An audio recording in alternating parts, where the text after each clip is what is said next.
So let's talk about this, because it really has begun to really stick in my craw. Because when I see the image of migrants running onto the shore and disappearing down country lanes in broad daylight, my heart sinks. Firstly, for the people who live in that area, they must feel powerless when they see this. But also because, in my view, the disrespect shown by the migrants who've decided not to wait to be processed into the UK system and instead just to flee once they hit UK soil. Now, this isn't an anti-migrant rant, because if they've truly come from persecution, then they should be welcomed, even though I question why they're actually fleeing France, but that's another thing. But the question I'm actually asking myself is, what type of person would flee when arriving in the UK instead of being processed to access the help and benefits that are available?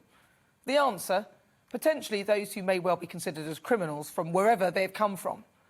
I'm concerned that this level of lawlessness will feed into criminal gangs.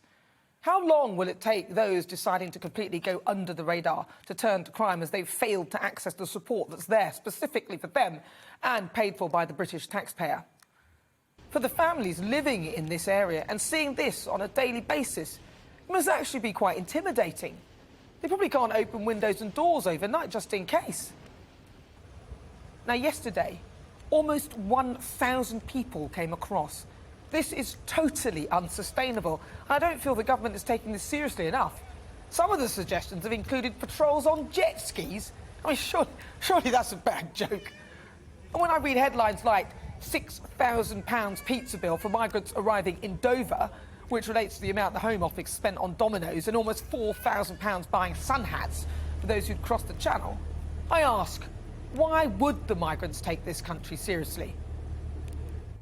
Now, immigration is actually a very good thing, but it must not be confused with unvetted immigration. My parents came here from Ghana in the 60s and had to jump through hoops to A, make sure that they were genuine, and B, to ensure that they'd actually add value to this country. Now, I'm sick and tired of people who speak out about this being called racists. Trust me, I know a thing or two about that, and I would call it out if I saw it. But we need politicians to earn their 80 or so grand.